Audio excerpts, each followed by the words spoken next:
Welcome to He Did This to Me, the sports podcast from a father and son who happen to be mostly optimistic Jets, Knicks, and Mets fans. My name is Nick, aka Goody, and with me is my old man, aka the big guy, Noel.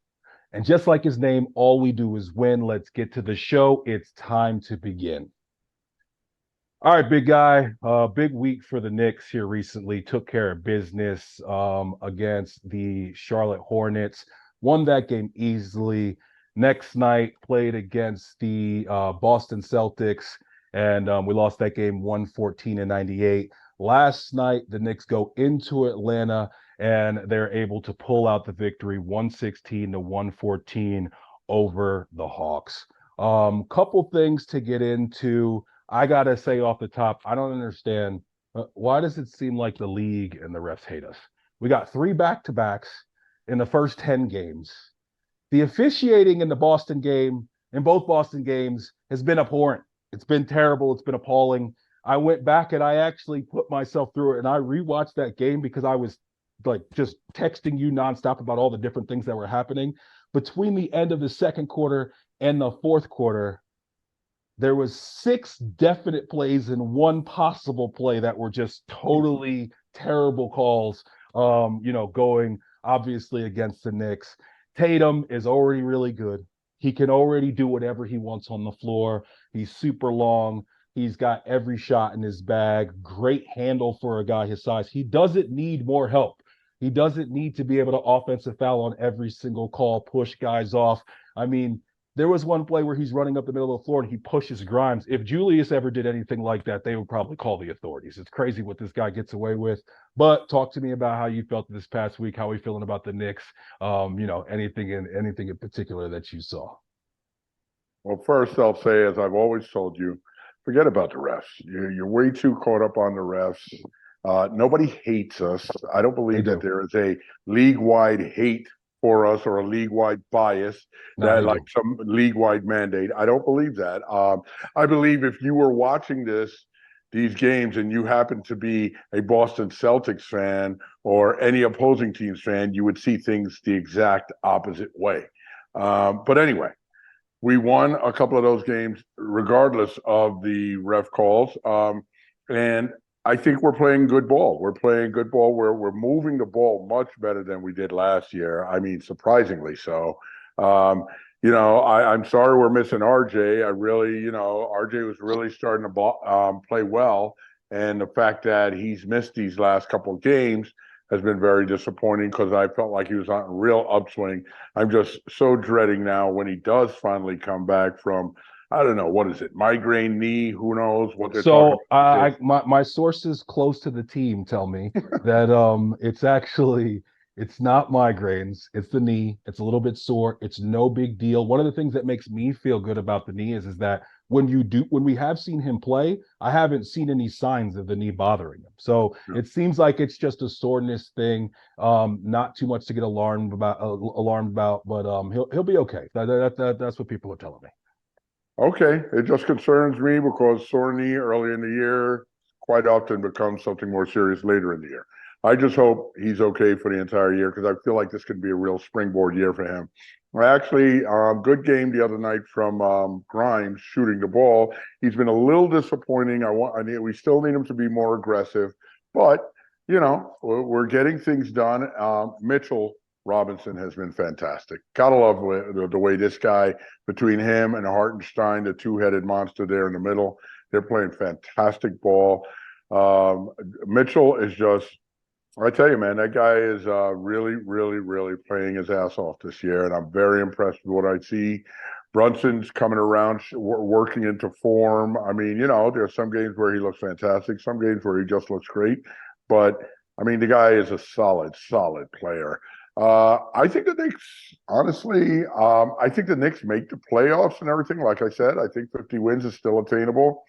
I just think the Knicks are a really, really good scorer away from, really getting into that Eastern Conference final conversation and really being able to do some damage. If they had a dynamic scorer like the guy you love and Donovan Mitchell, I think that would take us a long way because we need a guy as I always say to you, our baskets are too difficult. I see just us having to work too hard, make great passes, make amazing dipsy-do shots and so forth. We can't have that. I mean, and I see other teams come down, swing the ball around, and some guy does a pull-up jumper from 15 feet with a little bit of space and just swish. And I'm like, why can't we do that? We just don't have players who do that, who free themselves that easily. Kind of like in football, where we don't have guys who get away from defensive backs. We just need to be able to free ourselves a little more so that we can get more open shots. And you know what? At times like last night, when the lead slips away, we have to. There are times when we just get 2-3 ball happy. We have to keep driving to the hole and kicking out for the threes, not just swinging it around the perimeter and then shooting a three. That just is not our forte. I don't think it's anybody's forte. You know, you have to drive into the defense somewhat to make them respect you, and then push out for the three, even if it's not on that exact exact pass, just to shoot the three. I just think that makes the defense moves a little more and loosens it up. I see people do it to us all the time. So we need to just be consistent with that. Sure, sure. To talk about some of the things that you just hit on as far as the movement, I mean, the cutting off the ball, and Julius even talked about it yesterday in his post-game interview. He talked about the fact that that's something that we've emphasized, and we realize that if people are moving, then we're all going to be more open and we're going to get easier shots. Music to my ears, love hearing that. As far as Grimes is concerned, in the Boston game, he basically shoots us back into the game. I think he hit 3 straight threes at one point, shoots us right back into the game. And you know me, I'm a little bit iffy on Grimes and definitely feel like his game needs to expand more. But I was a little bit disappointed in that game that it seemed like he got nailed to the bench in the fourth quarter, and quickly, who was 1 for 10, he got all the minutes. So that's another one of those things. One of the big, criticisms of Tibbs is that he's really rigid when it comes to his rotation sometimes. And I thought that in the fourth quarter that Grimes should have been getting some more of those minutes, especially, like I said, what he did in the third quarter, shooting us back into the game. Mitchell Robinson, I mean, listen, I don't know what else to say about this guy. I mean, defensive player of the year, I think it's plus 5,000. If you don't get your money on that, down on that right now, then, that's up to you, but you did hear it here first. My man, Mitch, he sunned Clint Capella yesterday. Just straight up sunned that dude, man. And the thing is that, remember back when Mitch was first coming into the league, we were hoping that Mitch could someday be like a Clint Capella.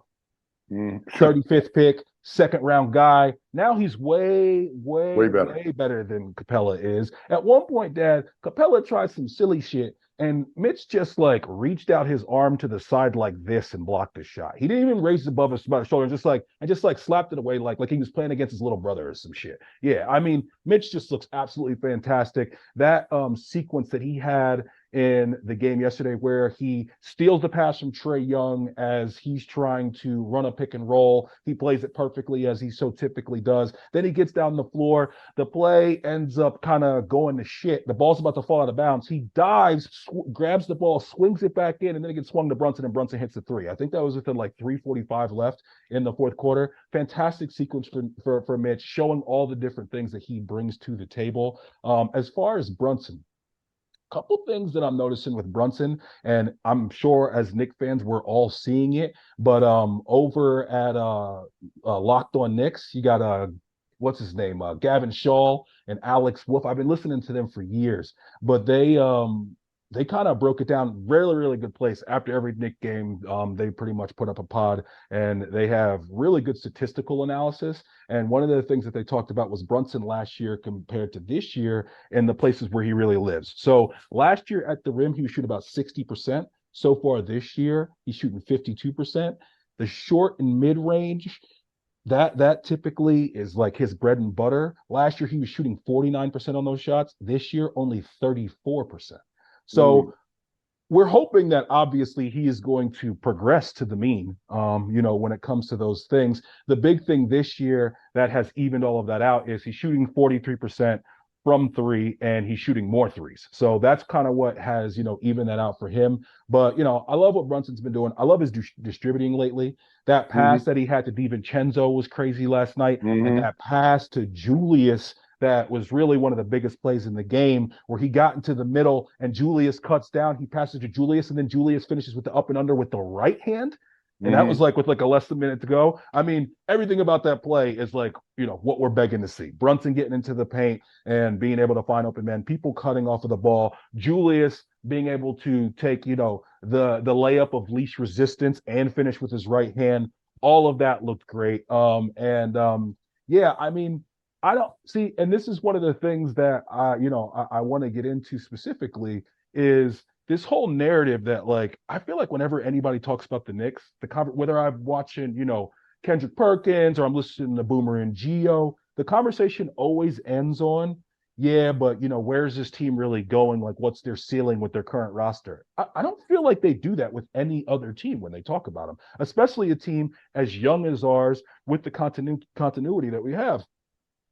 To me, when I look at it, and I've said this before, but we don't need another scorer. We don't need another big time scorer because RJ is becoming that guy. And I think especially at the end of games, his ability to shoot from deep is going to allow him to be able to get some of those mid-range shots. And a guy who's 6'6" and strong is going to be able to get him off a little bit cleaner than maybe say Brunson can. So definitely not Levine. I saw something the other day where they say that he actually grades out lower than Brunson on defense. Yeah, that's disappointing. I mean, he's shooting like 40% this year and like 31% from three. He's still Yeah. averaging 23 points, I think, but and he shoots great from the line. But I mean, I don't know. I just don't think that's the guy we need. We don't need him and Brunson guarding opposing backcourts and just letting them get off. You know what I mean? And I actually think Brunson's played a little bit better on defense this year. It takes a lot of charges, Mm-hmm. hands in the passing lane. But RJ being out, man, it hurts. It definitely hurts. The thing about RJ is that not only do we need his shooting, but him consistently putting pressure on the paint, I think is something that the Knicks, when he's not there, it's glaring that we're missing our guy that does that as much as he does. But last night's game, we're able to get the win. You got to talk to me about my man. All hail Caesar. My man Julius. He's got the Caesar this year. My man is averaging what over his last 5 games? What is Julius averaging? He's averaging 25, 10, and 5, basically what he does all the time. Last night, he had 29, 10, and 8. Talk to me about Julius. Give my man some love. No, Julius deserves the love. He's playing great. Seems to have his mind right more this year than ever before. Like I say, he's moving the ball. He's playing smarter. There's a couple double pumps in there that I could do without, but very few, much less than years past. So he's clearly cut that down some. So look, I can't rip Julius. He's been playing well, so I gotta love him. Want to make one other point about Mitch though. Something well, number one, versus the Clint Capella thing, he doesn't have that stupid hairdo with that gold hair like Capella has. And number two, he has 19 dogs. Mitchell Robinson has 19 Mitchell dogs. Robinson has 19. That's that Louisiana type shit. Exactly. He's a country boy. He's got 19 dogs and a couple pickup trucks. I mean, they're flared out and totally bossed out pickup trucks. But yeah, he's a big dog guy. He's got 8 Rottweilers, so forth. Me being a big dog guy, having as many as probably 10 dogs at once years ago. I appreciate that. Mitch is my guy for that reason alone. Yeah, I mean, listen, he's just blossomed. I mean, we've watched him grow up before Yeah. our eyes, both personally and as a basketball player. And it's great to see. I thought he did better against Porzingis, this past game than he did the first game of the season. And the Knicks are probably I'm going to go ahead and say we're the only team in the NBA that gets 48 minutes of excellent center play every single night. And that really is a luxury. It's great. Hartenstein just continues to just Fantastic. be, the Johnny on the spot. I love his passing. He wasn't able to finish so much against Atlanta, but he definitely has a mixed bag in there. He's got a couple different things that he can do as far as being able to finish. And Brunson, another thing I noticed about him, and to me, this kind of listen. I hope that the Knicks, at the very least, are like making videos and sending them to the NBA or some shit. Because you can't explain to me how you have a play And I have a good example of where they did the opposite of this. That play where Boston challenged, and it was clear that Julius got hit on the hand, but the ball was off of him. So they had called just an out of bounds Knicks ball, and then they challenge and they get the ball back. And they were basically, I saw the ref like apologizing to Tibbs and to Julius about the fact that, like, well, we can't review that, like it's not the thing that was being reviewed. But yet in that Draymond play, which we'll get into later, we'll get into Draymond later, but in that Draymond play last week with Donovan Mitchell, they initially looked at the scrum. They didn't even call a foul on Draymond initially on that first play where he pushes Donovan Mitchell out. Then they come back, they retroactively look at that, give him a tech, and then toss him. Why can't they? You can't tell me that you can look at a play with replay and see that a guy clearly gets hit on the hand, but then he loses the ball out of bounds because he hits him in the hand, and that ends up in the team that committed the foul gets the ball and there's no foul. I don't, if there, whatever the rule is, however that's called, it's incorrect. And I don't know. I feel like it's only called that way when it's against the Knicks. And to bring it back to my man Brunson, this is the thing about Brunson. I've seen Brunson get more fetty with the refs this year, just this season, than I saw him do all of last season. I never seen him talk to the refs as much as he does. And he gets hit in the face like twice a game. And it's never called even it's never even called a common foul. It's rarely called a common foul. It's never called anything more than that. I don't understand why this guy just gets to get slapped up every game and it's not a big deal. I don't know what you want me to say. It's not the refs. We play better, we win. We don't play better, we lose. I'm not saying that we won or us. lost a game because of the refs. I'm saying the refs suck, that they're not doing a good job.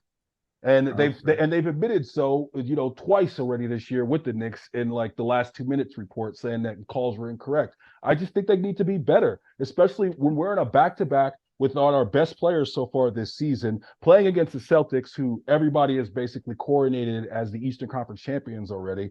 And on top of all of that, having 5 or 6 missed calls in a 15-minute span, that kills you. I just, it's not even about like, oh, that's the reason that we lost. Da, da, da, da, da. It's just that they got to be better, plain and simple. And I see, like I said, my man Brunson's griping. I mean, Julius is actually doing a good job of trying to keep it together and keep it under control. I hope he can keep that up. I hope so too, but I mean, I also hope that they start calling the game for him similarly to how they call it for every other All-Star in the league, because that dude gets hit all the time, and it seems like the refs just like they have no ability to blow a whistle when Julius is getting his forearm raked by some clown that I've never heard of. Yeah, I mean, Julius does suffer, at times at the hands of the ref. But I mean, listen, there are times when I see Julius push people off. He does that all the time, where he's dribbling with his left hand and pushes Not off more than Tatum. Right. I don't know. I don't study Tatum that closely, Nick, but Julius does it and doesn't get called for it. I just think, Nick, if you were rooting for a different team and watching this from their point of view, you'd probably have the same exact gripes. And it would just be about the Charlotte Hornets if you were a Charlotte fan, or it'd be about the New Orleans Pelicans if you were a Pelicans fan. I just think that sort of stuff goes around, comes around. Yeah, I'd like the refs to be better. I'd like them to be perfect, but they're also human. And I think in all sports we need human refereeing and umpiring. So, I realize there's issues. I want them to be better. I think that the issues that we see are league wide. I don't think they're just to the Knicks. And I say that obviously without watching other teams play like I watch the Knicks, but I just don't think it's like there's some huge conspiracy against the Knicks. I just no, there's definitely a conspiracy. Okay. And I think there's definitely a conspiracy. It's been going on for too long. And to me, the closer we can get to robot refs and everything, I'm with it, because the whole human element part of it, that play where they're able to challenge it and get the ball back. What's the point of having the human element if that's still the outcome, where we can see clearly what happened, but yet because of some technicalities, we have to do this? To me, that's robot refs pretty much. The whole point of the human element is that they're supposed to be able to see nuance in things. And I don't know. I don't think the refs have played very well this year. I mean, I don't think the refs have done a good job so far this year, specifically in Knicks games. And like I said, it's not just me that feels this way. The refs have admitted to not doing such a great job when it comes to how they've officiated. There's been no 2-minute reports where they've said, "Hey, this went the Knicks way and it wasn't supposed to." But there's been a few where it's been the flip side. So that needs to even itself out. Maybe it does by the end of the season. My man Quick, I still need him to be a little bit more aggressive sometimes. Like in that Boston game, I didn't feel like he was being aggressive. He was settling for jump shots. One of the biggest adjustments that Tibbs made in last night's game against the Hawks was he we went down, I think, by 7. I think it was 101-94 in the fourth quarter. And then after that, every single play we did, it was whoever Trae Young, and Trae Young was mostly guarding Quick, we're putting him in a pick and roll. And that's when Quick started getting downhill. He started getting to the line. And that's what got us back into that game. So I did like to see that adjustment made by Tibbs, especially an offensive adjustment in game. But Quick has games where it's like, okay, this guy's going to make between 25 and 30 million next year. And then he has other games when he's not as good. And especially in the times when RJ is out, I need him to be aggressive. And, we need him to deliver. I did hear a small snippet today. I forget who was talking about somebody on the Knicks, and they said that at one point, I think it's right before you said, Julius and another player said to Quickly, "What's going on, man? Let's go, get more aggressive and whatnot." And I think that spurred him to getting aggressive with Trae Young on him. And I think that made a big difference. Julius has to continue being a leader like that. He's absolutely the leader of this team at times. And when he plays a certain way, it takes us a couple levels higher. So I hope he keeps doing it. I hope he keeps up the good work and, just keeps his head right. If he you just have to power through the tough moments. Like last night when we went down 7, it looked bad, but we stayed mentally strong. And that makes a big difference. I've seen us lose games like that too many times, where last night we were able to stay strong, move the ball around. Everybody didn't try to play hero ball and try to, hit a, 8-point basket. We just moved the ball around, stay with our principles, and played tough D. We're playing good D, man. We're moving, we're active, our hands are active. On a sidebar, I happened to be watching the San Antonio, Oklahoma City game the other night because I want to see those 2 7-footers go against one another. And I love that kid. I love Wembanyama. Who doesn't? And I like that kid, Chet Holmgren, too. I will tell you, man, that Oklahoma State team is very interesting, plays very good ball, plays very active ball. I haven't seen a team like that's hands. We're so active in the passing lanes and stuff that in that team, they clearly practice and are told to do that because I'm telling you, when you get a chance, watch that team play, you'll be like, wow, man, these guys, they really get things done. And then you got Shea Gilgeous-Alexander, however you pronounce his name, and a couple other guys that are very, very active on that team. Oh, and I love that kid, the tall guard. What's his name with the long hair? Robbie Ribby. Yeah. I watched that game too. And it's just on the tip of my tongue. But listen, OKC, they got a real good young team. Yeah, they do. They got a real good young team. Those dudes are coming. Like you said, SGA is one of the best players in the league. Josh Giddey. Yeah, Giddey. There you go. Yeah, he's one of the best players in the league. And they just have a bunch of long guys who have, multiple different skills, and they're probably like one dead-eye shooter away from being a team that's a real problem. But as far as the way that we closed out that game yesterday, exactly what you just said. I've seen us lose that game so many times. Like the fact that we were able to not only battle back, but then take the lead. We hit our free throws down the stretch.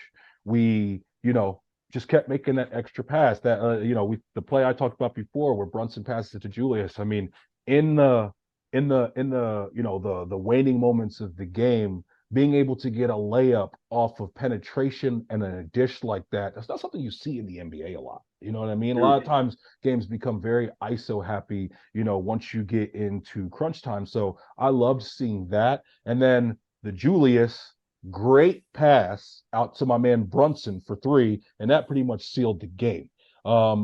Where Julius came across the middle and made I remember the play, and it was made a the good pass. I wasn't a great excellent. pass. It was an excellent Nick, watch pass. that play again. The ball was almost at his feet. Okay, it was below his knees, but he reached down, caught it, and he put up the three, and he made it. Great. Let's not judge.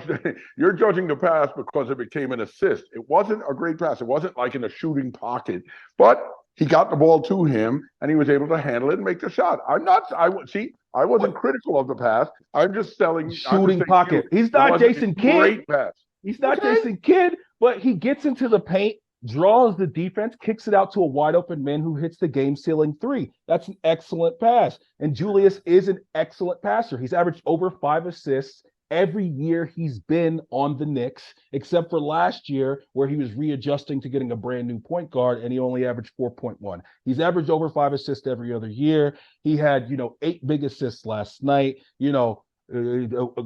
Gary B, Uncle Al coming at me in the comments. Julius is an excellent passer. Okay. That's my take on it. Everybody could disagree, but I think he's a very good passer. I mean, there's not too many big guys that, have the type of average he does when it comes to assists.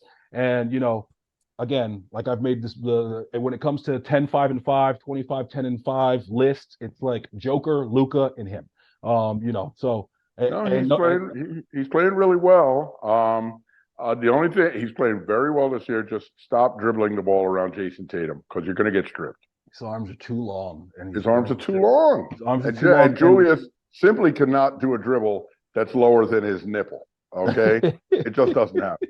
I don't understand why he always dribbles the ball so high and just so carelessly sometimes. But then he'll dribble it high right into someone. And it's like, dude, you realize that guy has arms? He's going to take the ball from you. And especially if that guy is Drew Holiday or Jason Tatum. Like, right. I mean, come on, don't do that. But there's other times, Dad, where I see him dribble through traffic and get to the rim. And I'm like, I don't even know how that just happened. But exactly. It's amazing. He's a bit of a whirling dervish, my man, Julius. But there's no doubt he's a dervish. Yeah. DiVincenzo and Harden. The big ragu, as what's his name called him last night. Yo, what'd you think of Gus? What'd you think of Gus last night? Oh, I love Gus. He's Mr. Excitable. He just gets so. And I tell you what, Nick, though, he's calmed that down. He's not as excitable as he was years ago. Oh, years ago, he was out of control excitable. Years ago, it was too much. It was too much. Yeah, he got off the coffee or something. He was out of control a few years ago. I just think he's matured a little bit, but inner zen. Little inner zen. There you go. But I had one gripe. I do like Gus. I like Gus. I had one gripe with him last night where it was late in the game and somebody from Atlanta missed a free throw. And he was just like, he just said like missed free throw by so and so. And it was like, dude, that just changed the whole game. Like I was like, where's some a little bit of excitement about that? Like, Breen would have been like, oh, and he misses the free throw. Oh, something. I just found that a little bit odd. But overall, I do very much like Gus. I mean, to me, DiVincenzo and Hart, like they're basically the same player. Like their games are so similar to me. Like as far as what they do, the way that they cut, the way that they make the extra pass, I think is totally infectious throughout the entire team. And those two guys like that, to me, is another reason why. Stop all this talk about like what our ceiling is and what we need to do. Think about what adding Josh Hart at the deadline did to this team. Mm-hmm. All right, well, there's going to be a deadline this year. And who knows who's going to be available? Well, in the NBA, that's a totally fluid thing. It changes all the time. And if we're able to bring in a guy that level jumps us, which, people forget, we took Miami to Game 6 last year, and people are like, yeah, but, this team, I don't understand that narrative. And I definitely don't want to give up a bunch for this guy, Zach LaVine. There is reports that he's on the block now, but yeah, the lack of defense and it just seems a little inconsistent to me. But this next week we got a couple games. We got to take care of business. We got the Wizards. I'm sorry, the back to back on Friday and Saturday. So in this week we have the Wizards, and then we have Charlotte. Got to win both of those games. Need I don't both of care if those it's back to back. I seriously though, is anybody else in the NBA playing this many back to backs? Like, is there going to be a thing where we just have like the easiest schedule and the least amount of back to backs for months on the back end? I'm sure it's going to have to even out, but it just seems crazy that we have so many back to backs so early. Yeah, I would rather not have that. Listen, one guy I definitely don't want that a lot of people are saying will be up for grabs, maybe up for grabs, is Karl Anthony Towns. But they're not trading anybody right now with them having such a good record. I believe they're 8-2 now, something like that. Mm-hmm. But I don't want him when their record goes bad. I don't want him. Okay, I definitely don't want him instead of Julius. I mean, I don't see that at all. Yeah, no, And he can't play on the floor with Mitch. I guess he's playing with Gobert now on the floor, but he could. I just don't like his game as much. I don't like his game, too perimeter oriented. And then I didn't see it last night, but in my group chat, shout out to Reach Gen Ball Sports, but they were talking about how in that game against the Dubs, where the infamous Draymond game, that he like turned down like a little shot in the paint at one point, like in crunch time. And that's just the type of thing that I feel like you see him do a lot. He's just he's not the guy. I know he's a Jersey boy. But I don't think that he would do well with the Garden faithful and coming up small in some of those moments, man. As we know, not very forgiving. Him versus Julius, I don't even think that's a conversation. Julius, listen, he's going to continue to have a good stretch here, and the narrative is going to change on him. I know there's a lot of hate out there for Julius, but I just think that Towns, I don't even think they're in the same league as far as players. I don't care what the numbers say. Sometimes you just got to go eye test, and he just seems like he brings a lot more to the table than Cat does. No doubt about it. I mean, yeah, I'm definitely more into Julius Tank than the Cat Tank. And like I said to you the other night, the only other person who might take your position as president of the Julius Club is Wally Zerbiak, who I like very much, but he clearly loves Julius and loves his game. He said hockey pass. He said hockey pass. I said hockey pass last week, and you were looking at me sideways. But clearly, me and Wally. No, I understand what a hockey pass is. No. You're just finding different ways and different machinations to compliment Julius. Well, clearly, Wally is finding the same ways. Yes, Wally is finding some of the same ways, but he's paid to do it. Yeah. Well. He's paid to do it, but I think I like Wally, and I do. I think that Wally is, like we said before, he's Mr. Pro Nick. How could he not be? His whole life is wrapped around the Knicks right now with right. Yeah. But I just think overall, Julius, just as a fan base, we just got to give him some more love, man. Let's just welcome the guy with open arms and give him some love. He's the best. He's the best. He's the best player we've had since Ewing. Maybe Brunson, you could say, is in that, but I mean, Melo had some good years for the Knicks, but they weren't the best years of his career. This guy's playing the prime out and the best years of his career out with the New York Knicks. And when he first got here, he was not an all-star level player, and he's ascended into that. And I think there's something to be said for that. And he's extremely frustrating sometimes, extremely frustrating, but he cares. He definitely cares. And, hopefully the body language gets a little bit better and, everybody can, start to see the value that this guy brings on a nightly basis. Hey, if his body language was the same as it's been this year, all the years he's been here, the 3 years he's been here, the opinion of him would be much different. Mm-hmm. Okay. I told you when he did that stupid thumbs down thing, that's going to be a hard one to come back from. And what it does is, in New York, in my experience, being a New Yorker for almost 60 years now, it's hard to come back from that with New York fans. And then once you do something like that, even if you do come back and they start cheering you, your leash is incredibly short. So I think that's what you're seeing. But you know what? Julius does something and gets us to the Eastern Conference Finals or the finals, he'll never pay for a drink in New York again. Yeah, yeah. And I just like the fact that he's embraced New York. He's our guy. He's always got his family at the games and everything.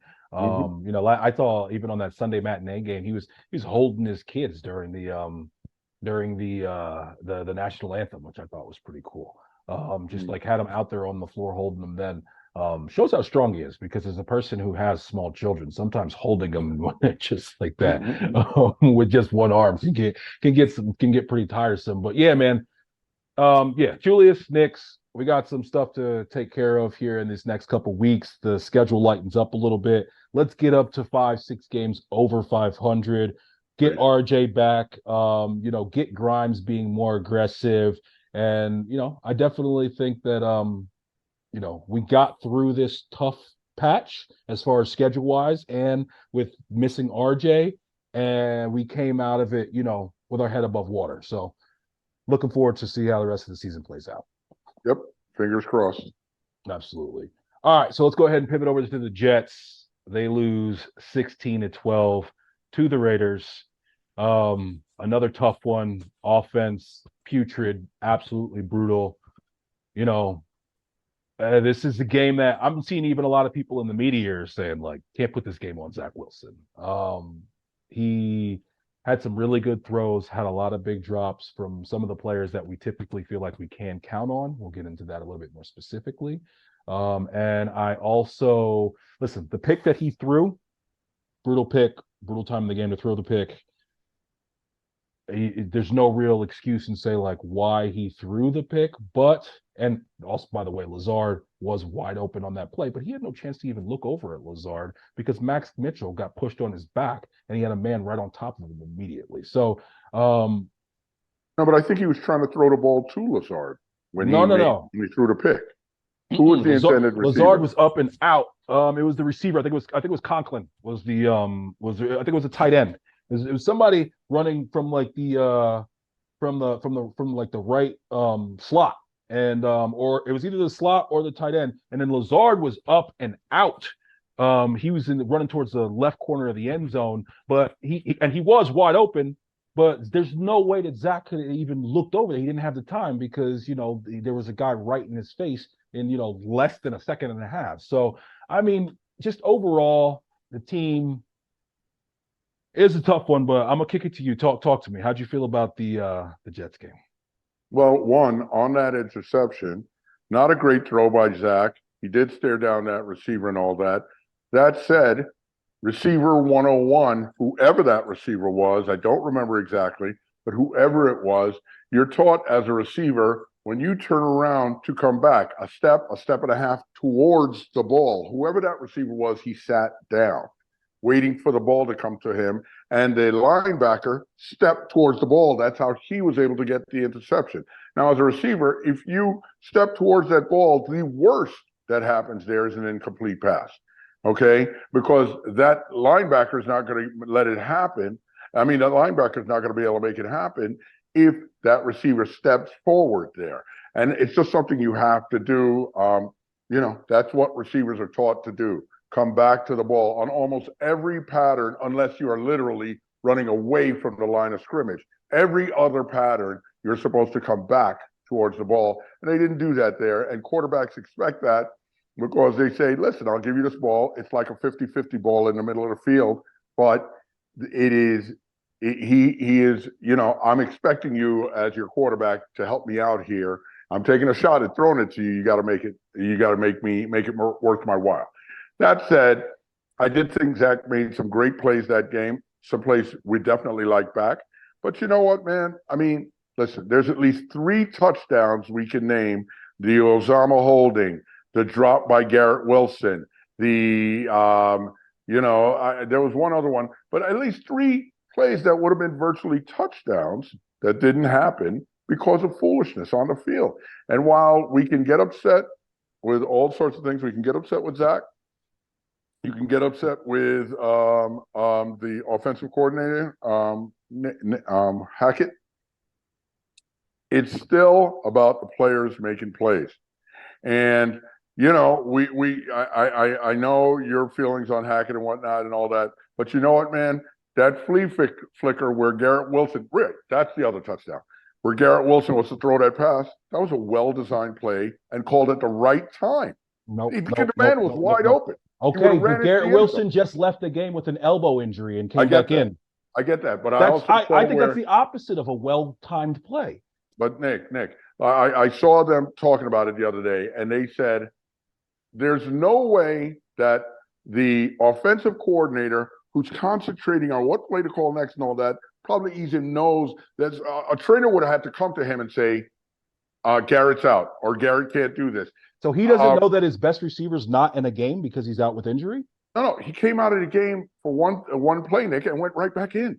Right. So he doesn't know that he can't make the pass. He doesn't know he can't do that. If it's not Hack, somebody needs to. Somebody maybe should have communicated that. Somebody needs to. He can't throw that ball right now. Yes. Or Garrett Wilson should have maybe said, I can't throw that ball right now. I don't know, but I'm sure Garrett wouldn't say that because he's a competitor. He's an athlete.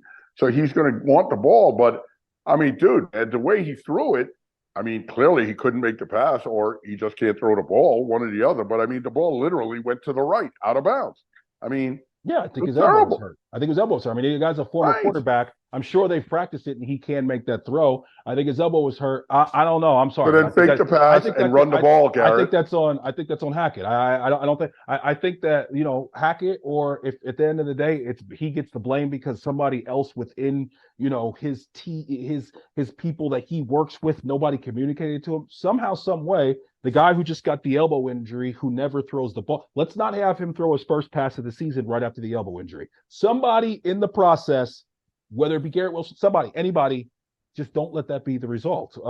You are correct. It was Lazard who the ball was thrown to. That was the interception. I just rewatched the play. I mean, you're dead on. I mean, he's fading back like this as the ball's coming. Exactly, Nick. Because he never, ever, ever, I don't ever see him go and try to attack a ball and get a ball like that. Like I've said to you before, he's a straight up body catcher. Lazard sucks.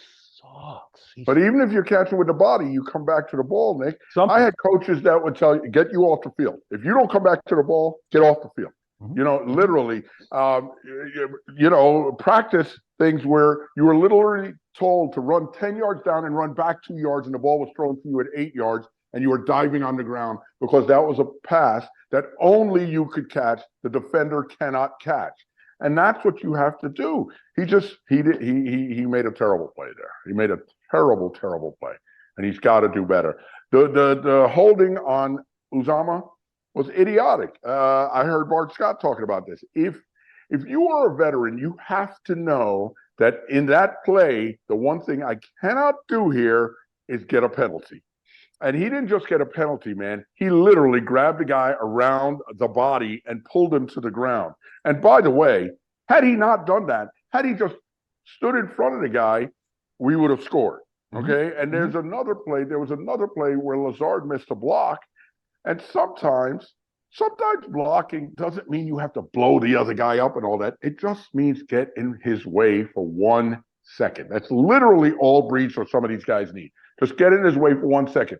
You cannot be caught in a position where you're reaching out like this trying to block somebody because that guy's going by you. You need to move your feet and just get in front of him. I don't care if he knocks you on your ass. Just get in front of him for that 1 second. And a couple times we didn't do that, and that cost us big. You know? Yeah. But I also, especially when it comes to the blocking, something I'll hit on. I think a lot of it comes back to Hackett. I think Hackett's trash. Honestly, I really do. And really great article in Jets X Factor by Michael. I don't know if it's Nani or Nania, but he really breaks down and shows you film on some of the things that Hackett does that are just mind-blowing to see from a modern day offensive coordinator with this much experience in today's NFL.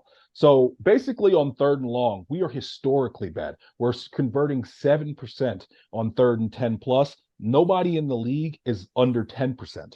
other than us. Okay. And what we do run typically, if for anybody who's ever played Madden, we just run 4 verticals on 3rd and long almost all the time. There's no ingenuity. There's no scheming. Okay, we're trying to get the coverage this way and bring this guy at the backside. No, it's just 4 guys kind of just like run. You might run one guy might run a post. The rest of them are just running just like go routes basically. And it just, like I said, it's crazy to see that in today's NFL. And we do it all of the time. We're historically bad in almost every offensive category. Like 25% converting 3rd downs. It's like the lowest number since 2005. We're just the lowest in everything across the board when it comes to offense. And I don't know how somehow we're so much worse than we were even last year. It seems like we run the exact same running play every single time. It seems like we never do things like other teams do where there's a guy going in motion this way to pull the defense and then we run the other way, or any sort of like sweeps or anything. It just seems like we don't do anything like that. And we seem extremely predictable.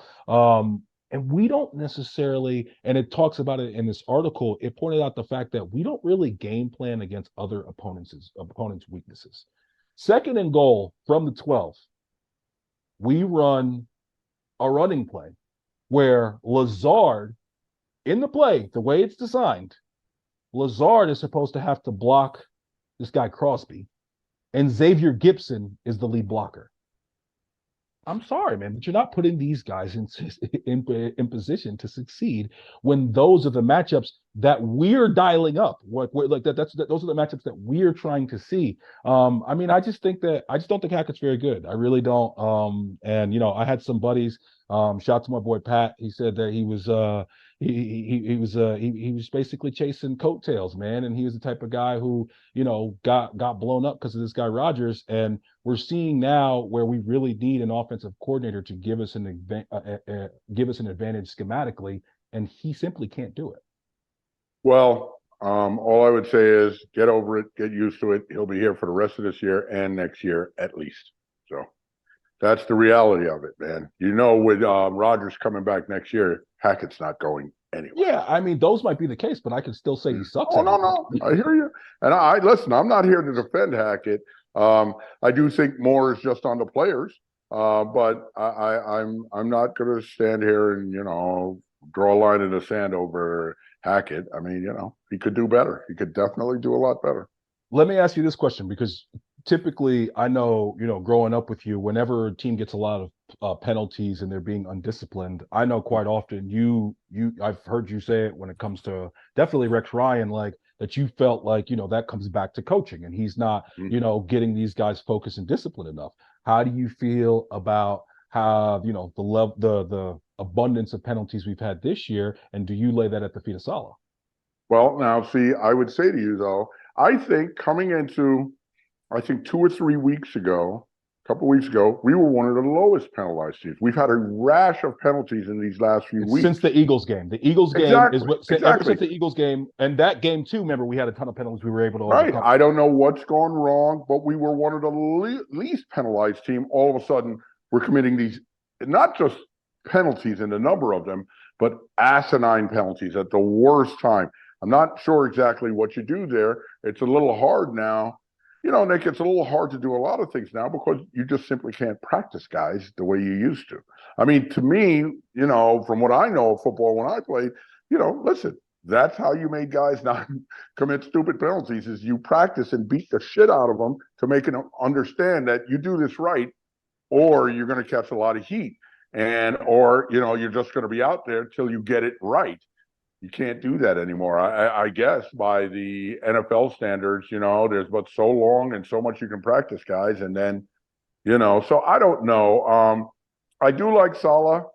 If this continues to be a serious problem throughout the rest of the season, I mean, that's something that needs to be looked at. But, I'm disappointed in some of these penalties, but I do think sometimes listen, when teams are just constantly making penalties, and stupid penalties all the time, then I think it's on the coach. But I think when the team is actually playing, almost a very low penalty ball and then start making some stupid penalties, yeah, you get upset with the coach for not getting upset at people. But players just have to play, man. The players have to smarten up. And, listen, I do think you're going to see Ruckert get more time Getting because of better. Uzama's, miscues. So I Uzama definitely think we'll Uzama have. could get cut for in my I mean You were screaming that about what's his Conklin. name a I couple said of that weeks. I've been screaming. I've been saying to everybody I want Rucker to get more time over. I just want him to get more time in general. And yeah, and Conklin and Uzama have had a couple tough weeks in a row. I mean, with drops, missed assignments, and stupid, as you said, asinine, very costly penalties. Right. I think Conklin's pretty good. I think Ozama is okay. He'll clearly be going after this year. I think Rucker will get more time, and we just have to be smarter, man. I mean, it's just smarter. Like you're saying, that play that you're saying this guy has to block Crosby again, Nick. I mean, I get it that Lazard is not going to knock this guy on his ass or something like that. But if he just does minimal there, and I think I know the play you're talking about, if he just does minimal, and all you have to do is get up and meet the man, get up in his chest and meet him. And then if he knocks you on your ass, no problem. But that's enough time. But if you're standing there and you're running after the guy with your arms outstretched, the play's blown up. And that's Yeah, what but keeps he's happening. that guy. He's that guy. So why are you putting him in that position where he has to block one? Lazard? Yes. Oh. Well, he's You that know what? guy. Coming into the season, I Lazard don't was care about what supposed to coming be into the season. I'm talking a about good what we've seen blocker. this season. What we've seen this season, Lazard is not a good blocker. He's not a good anything. He must be blocking well in practice. He's a good date to the Tonys maybe, but he's not a good when it comes to the football field. Broadway shows. I mean, come on, man. Like I'm so fed up with this guy Lazard. I'm sorry, Hackett. If you have a play where you need Lazard to block their best player on defense, and you need Xavier Gibson to be the lead blocker, it's a shitty play. Okay, it's not a well-designed play. You are not taking these guys and putting them in the position to be able to succeed. There's no nothing is Otani named AL MVP. I saw that Otani might something might happen quickly with him. So when I saw an alert with Otani next to it, I had to make sure that there was breaking news that the Mets had just signed Otani. But no, I just think Lazard. I don't think he's not that good, and I don't think Hackett's good. Basically, like I said last week, all Aaron's homies. He's Aaron, come get your boys.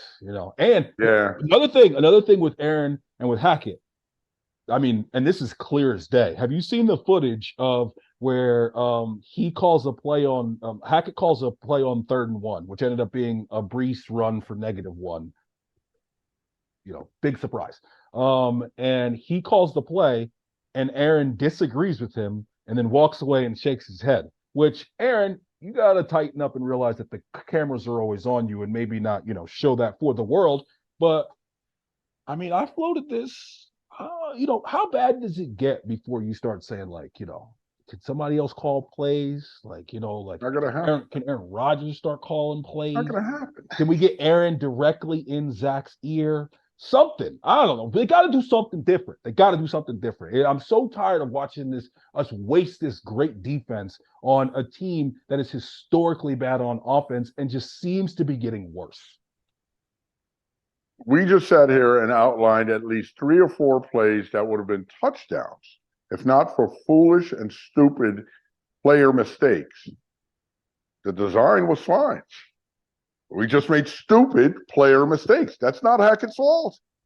Well, Ozama holding this guy is not Hackett's fault. I mean, it's just not. Yeah, but the other plays weren't.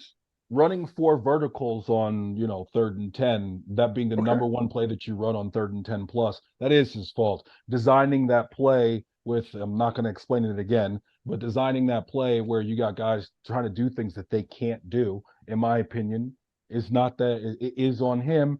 And I watch every other. Listen, either the Jets have the least talented receivers in the entire NFL, or we're not scheming them open. It's one of the two things, because everybody else in the NFL has open receivers. None of our guys are ever open. And Garrett Wilson. We need to get more separation, no doubt. Garrett Wilson, man, those drops, and that one drop, I mean, the pass that Zach makes where he catches where he should have caught the ball like on the 2-yard line, if not gotten to the end zone. Hmm. It's a fantastic pass. He drops it right in the bucket. Yeah. And this guy just Running the opposite direction. you know what I'm saying? And this guy just can't come up with it, man. Like, and I Garrett, need him to make that I pass. If you need want you to to be make that truly catch. big time, that is the pass you come down. You need to jump up in the air above the defender, grab that ball. I don't care. Just get your feet in bounds. I don't care if you get in the end zone. Make that catch, dude. The pass was too good. You got to make that catch. And as So you know, and in the NFL, that one play like that can totally change everything. totally changed the game. And you know what? He was open Yeah. and open by this much, but that's open in the NFL. And guess what? Zach delivered it there. He dropped the ball. I mean, that's very distressing. Yeah. And speaking of your boy Lazard, that amazing throw that Zach made, the no look that he threw to Lazard, Lazard bobbled that one. Yeah. He almost lost that ball. The ball hit him in the head. He had to Yeah. get it and then Almost catch it. doesn't count. I never see him make a clean catch. He's always, he's had two memorable good catches this season. There was the play where Zach was like scrambling out to the right, and it was like off platform, and Zach just fires the ball down the field. Lazard comes back to the ball, catches it with his body, of course, but he did make the catch, big catch down the field in some traffic. And then that one play that Zach had where I'm pretty sure it wasn't against the Eagles, it was against the Chiefs where he zips it to Lazard, and there was two guys right there, and it was the touchdown catch that he had against the Chiefs.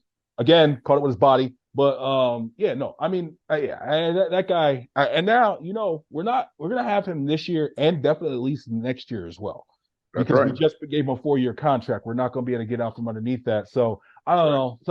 Somebody in the meantime, can we get this guy like a jugs machine, like in his living room, and have him say, "Don't let the ball hit your chest and just catch the ball."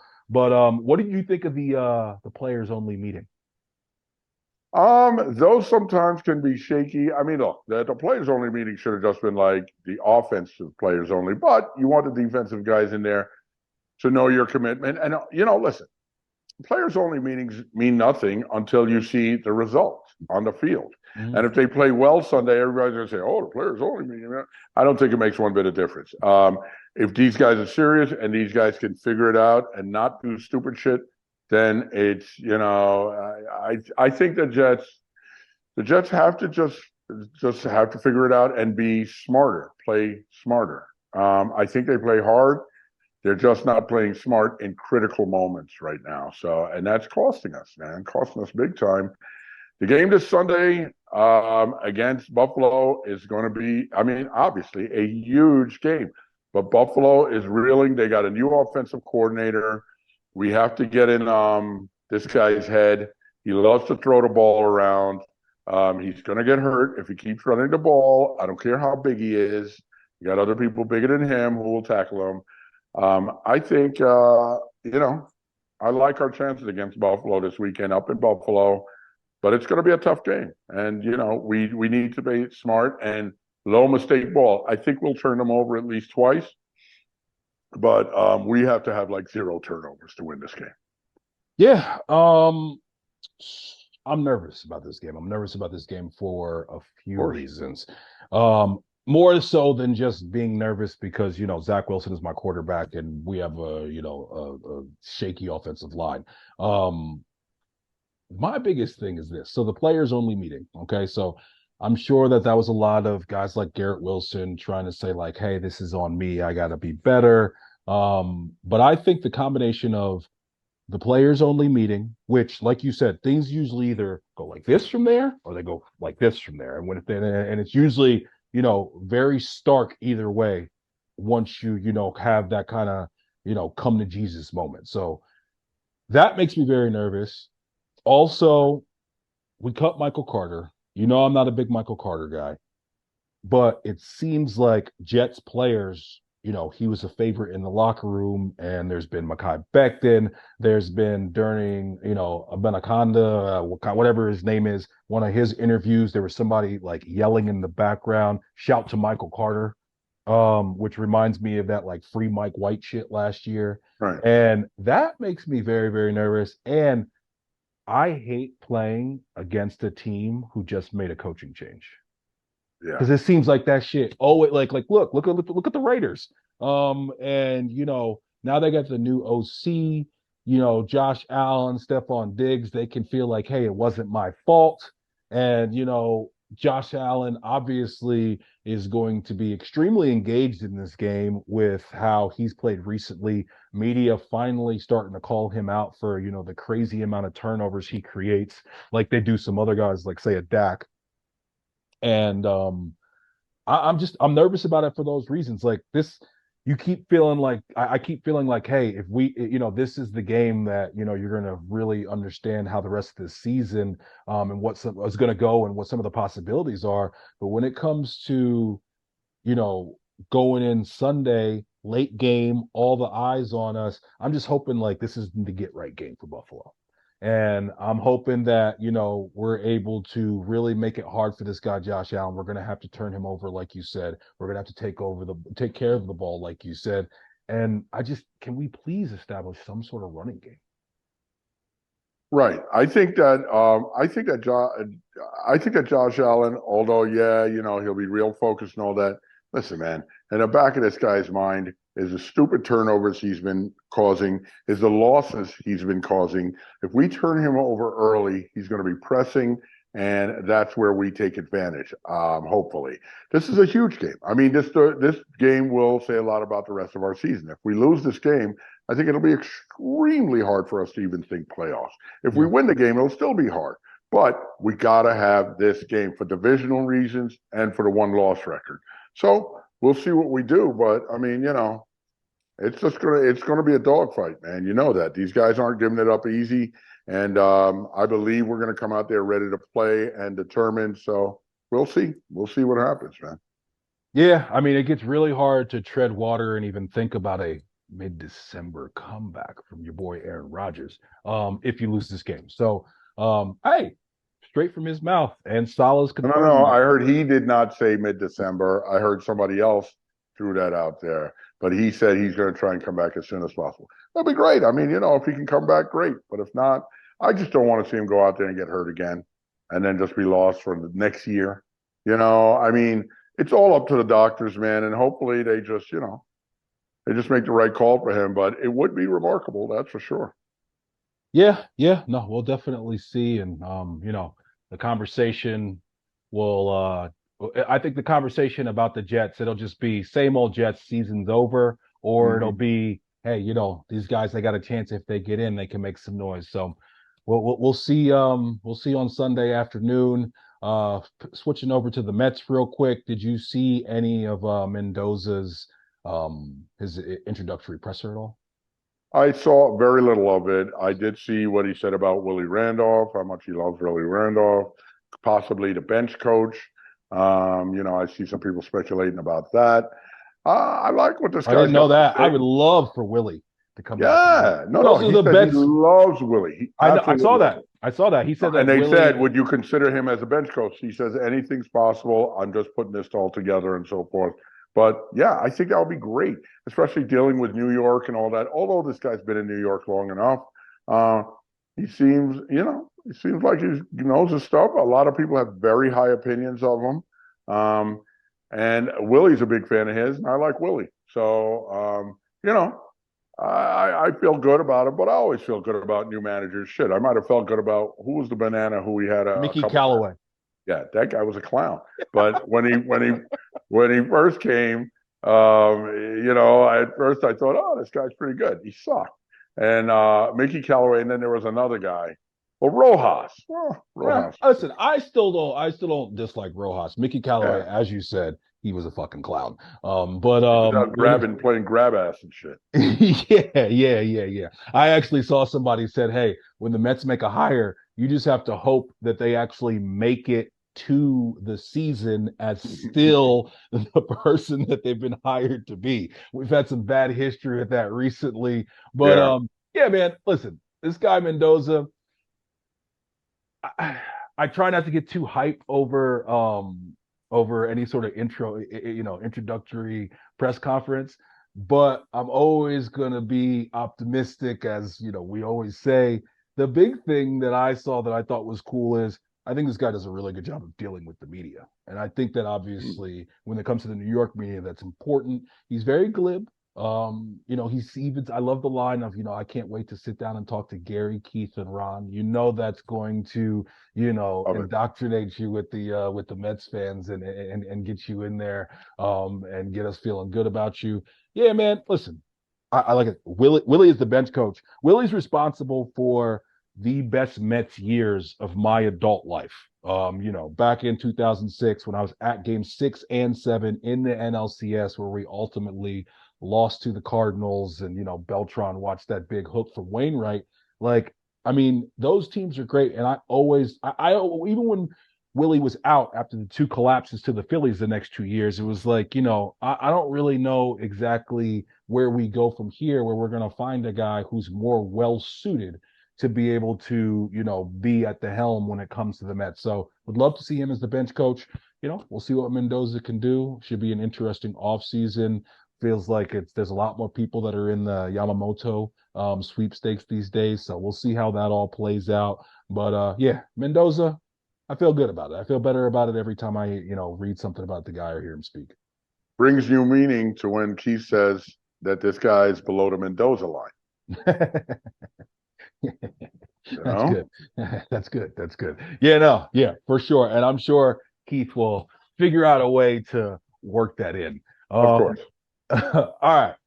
So first off, I want to talk about, your first favorite player, Mhm. who is, your absolute, first favorite player in the entire NBA, Mr. James Harden. He has been traded to the Clippers, and since he started playing, first game was a debut against the Knicks. Clippers are 0-5. And the Sixers, on the other hand, are 8-3, second in the Eastern Conference. It's not looking good for him and his narrative. I know that you've never been a huge fan of him. What are you thinking about the Harden trade and what he's doing out there in La La Land? Look, I don't think Harden is the reason why they're 0-5. I don't think their style of play has done well for them. He has clearly hasn't helped them win. But as you know, even when Harden was, the belle of the ball and everybody loved him, and oh, look how this guy can score. I told you back then, guys, I don't like him. I don't like his attitude, and I don't like his game. I don't think his game is a winning kind of basketball. I never have, never will. And I think he's going to do the same out there. He's done everywhere else. He's going to disappear in the postseason and walk around like it ain't his fault. And then when he wants out, look to just blow the whole thing up and walk around in a fat suit. I mean, I just don't think that guy's worth. I don't think he's worth what everybody seems to want to put into him. And anybody who gives that guy a multi-year contract needs to have their head examined because, I mean, the guy has blown up a couple different franchises, in his own way, just by being an ass. And I don't know who would embrace this guy. I just, look, I don't want him anywhere near the Knicks. Okay, that's all I know. No, I mean, honestly, I think that I can't see a player and coach clashing more than Harden and Tibbs. Zero.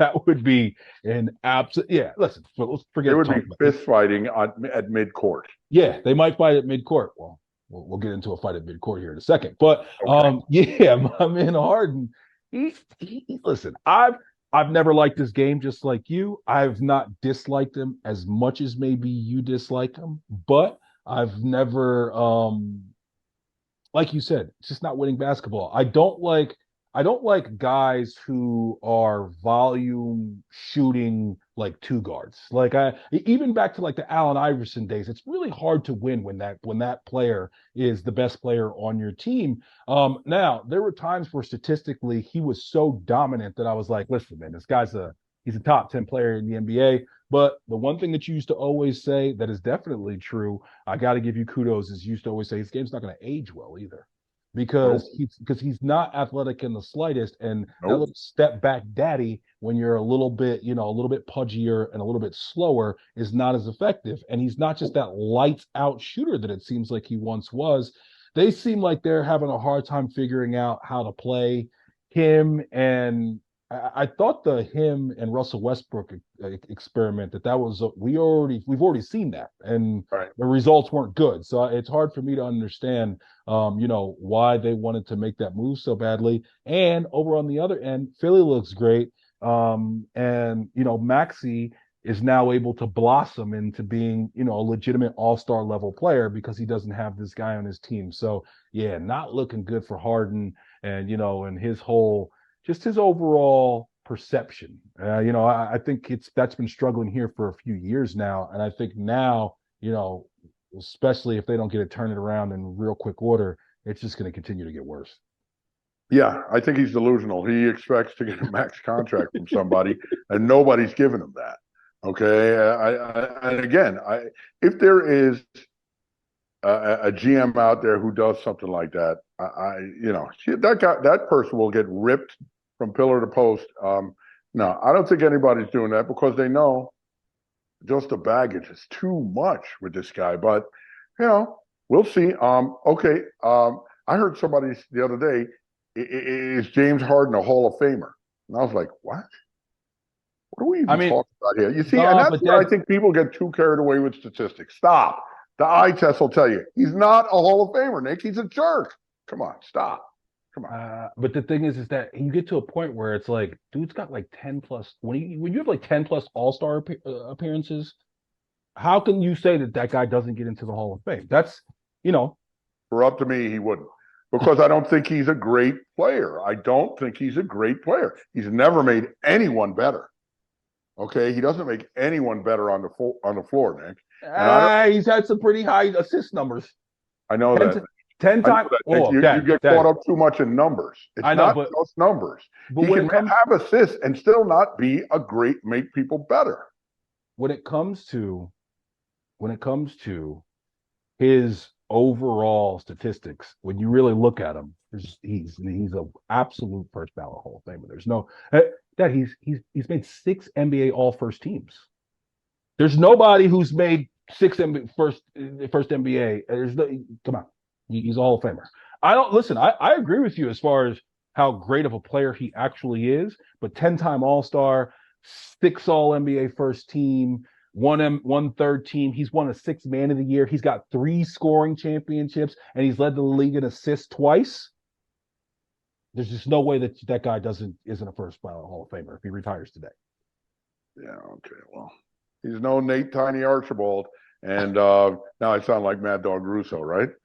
He's no Bob Cousy. But no, I just don't. I don't have a high opinion of the guy, but I get it. What you're saying statistically, all this, that, and the other thing. But we'll see. Well, Bob Cousy would work at like the factory and then take the bus or the train to the game. I'm pretty sure that James Harden will be at the strip club and from the night before eat some chicken wings and go straight to a game. So somewhat similar. Yeah, similar. But he's down with those lemon and pepper wings and slight different things. That's Lou Williams. Lemon pepper. Oh, okay. My bad. But Harden's out in Houston. A slight more heavy lifting that James Harden has to do as opposed to Bob Cousy playing with those firemen and plumbers. Okay, so slight difference. A little bit different. Yeah. Back then, guys had jobs in the offseason. That's right. Let's move over to your second favorite player in the NBA. Dad, when I saw this clip, I was so excited to get your take on it and hear what you had to say. I'm going to surprise you. Oh, well, you listen. So what I saw a disagreement in the middle of the court. Klay Thompson gets grabbed by Rudy Gobert. Draymond comes in, gets him in the rear naked. As somebody who watches a lot of MMA, fantastic form. I mean, he gets underneath the chin, he locks it in with the other hand, and then just continues to hold it for an absurd amount of time. I thought he was going to put Gobert to sleep at half court. I thought he was about to go limp. Crazy play. I mean, Draymond, I'm someone of a Draymond defender. I did think that was excessive. I thought 5 games was about right. I thought I was hearing 10. I thought that was crazy. I think that he gets only 2 or 3 without his reputation. But Talk to me. What'd you think of that play and how it all? I honestly thought that, okay, so I get it why he was jumping in there trying to defend his guy, Klay Thompson. Had he grabbed Rudy Gobert the same way Rudy Gobert grabbed Klay Thompson, I would have had no problem with it. You're just trying to help your guy and trying to put a stop to it. The sleeper hold was idiotic, was unnecessary. Um, it was clown shit, Nick. I mean, and this guy is a flipping clown. And you know, the other thing is this. He does all this stupid shit, kicking people in the balls, all this bullshit. He does it because it's a different time, Nick. Had this been years ago, somebody would have punched him in the face by now. Right. And that's exactly what he needs because he runs around and tries to play tough guy. I don't think he's a tough guy. He's just a clown, okay? Just without the face paint. And he, it's just enough already with this guy. I'm so tired of his act. I mean, he plays a good role for that team, but as I've always said to you, and I think you've agreed, he doesn't need to ever leave that team because if he's somewhere else, he's going to be exposed for being, half a bum. But playing on that team, getting that many championships as he's done, and playing that integral part with that team, he will be a Hall of Famer. There's no doubt about that. I would think so, just simply because, Nick, he's just such an integral part of what is otherwise a dynasty. He's one of the I think that's three guys in that dynasty. I think that is more arguable, honestly. It's like Robert Orr is not a Hall of Famer. No. And Robert Orr, he's played a much, but Robert Orr's got all of them. He's got 5 different rings. Right. He was a starter on almost all of those teams, I'm pretty sure. But he's moved around. The whole thing with him being part of this dynasty. Big shot bomb. I know, but the whole part of this this dynasty and being there, it has made, I don't know. I think he could be a Hall of Famer someday. We'll see. I don't care if he is or isn't, obviously. I'm not rooting for him to be in a Hall of Fame, but I think that, I just think he, and you know what? When I hear Draymond speak, like when he's been on TNT, he's fine. He's a smart guy. He's good. Oh, he's a very bright guy. An interesting guy. But he's also on the court. He just does clown shit. And as always, the thing that annoys me most of all is, can you back the fuck up while you're talking to somebody? He's just too much in your face, man. I'd punch him in the face just for that. Give me a couple game suspension so I can punch him in the face. And that sneak shit he did on the very smaller man, Jordan Poole, was absolute bullshit. Okay, you're dealing with a smaller man and you just sneak him. It's not like, you stood in front of the guy, put the dukes up. No, they were. I punched the man in the face. I watched that clip again today. Listen, if you're going back and forth and you're jawing with another man and he gets it, it happened. They were showing like a Draymond montage of all the dumb shit he's done. And if you're in a beef with another grown man and he gets within arm's length of you, I don't think he's sneaking you after that. You know what I mean? Yeah, I think so. Because your teammates, they probably jaw back and forth with each other on the team all the time. This clearly got under Draymond's skin. He did not expect Draymond to strike him right there. Maybe he didn't expect him, but I think that's his bad. Like I said, once you start talking shit to another man, I don't think that you should be. I don't think he can sneak you. But like, I also think that stuff like that, and Stephen A. actually said it today on First Take. He said that stuff like that, like there's fist fights in every NBA locker room every single season. Unfortunately, that one got out, and we all got to see it. And this guy Poole seems like a dick himself. He does. He seems like a dick himself. And I just saw a clip of him in Washington where like he won't even get into the huddle, and guys are trying to get him, and he's like pissed off because he got looked off one time. Jordan Poole, you're not that nice, all right? You're not that nice. You take an Ice Spice out on $500,000 dates. Come on, man. Clearly, you're kicking. How could that even be true? Yo, it was very well reported, and like my man Cameron said, she's from Fordham Road, and like May said, you probably could have taken her for a pizza and a soda. So I don't listen. The whole him with Jordan Poole thing. I don't even really look at that as part of the whole overall way that I kind of take in Draymond. I've always felt, just like you said, like we've spoken about many times, he's just the perfect thing for that team. That team needs somebody who's a bit of an asshole. I realize that sometimes that he definitely takes it too far. He may have cost him a championship, even though that play with LeBron that he got suspended for, I mean, LeBron threw him to the ground and then tried to stand over him. I don't understand exactly what he's supposed to do if not try to stand up right there. We've seen stuff like that happen back in the day with Scottie Pippen and Patrick Ewing. Patrick Ewing shoved him off of him and got up. You know what I mean? Like, I think that he is the perfect player for that team with those finesse shooting players and his ability to catch at the elbow and make decisions and be able to guard every other team's 1 through 5 and be able to switch on everything has been integral in them being able to have this success. Okay. Now, with all that being said, he just takes it too far. Like, why do you think that you can put this guy in a rear naked choke and just hold him for like 10 seconds? Like what are you doing? What are you doing? You can't do that. That's not what is your goal right there? What's your goal? Right. So you just want to hold him up and hem him up. But also, yo, man, I'm sorry, but Minnesota, like a Karl Anthony Towns, he should have went up behind Draymond and put Draymond in the exact same. Right. Karl Anthony Towns did nothing right there. Another more evidence of just outright softness on Big Cat. Yeah, Big Cat. Yeah, got to be better there. And I even Gobert. I mean, dude, I know he's a Frenchie and he's probably a little soft, but I mean, come on, guy. Like, you just let this guy hold. It didn't seem like he was trying to get out of it at all. Like, I don't. You would think that your like natural instincts would all of a sudden like make you just say, okay, I got to get this guy from around my neck, man. Like he's trying to take me out.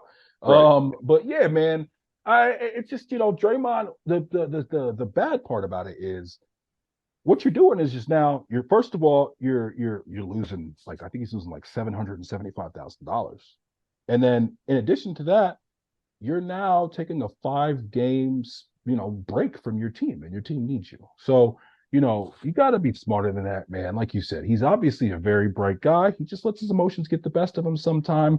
But then when you look at everything stacked on top of each other, it's just too much. Like it's Draymond. Right. It's not everybody else, buddy. It's you. It's you. Exactly. It's you. And do me a favor. Back up.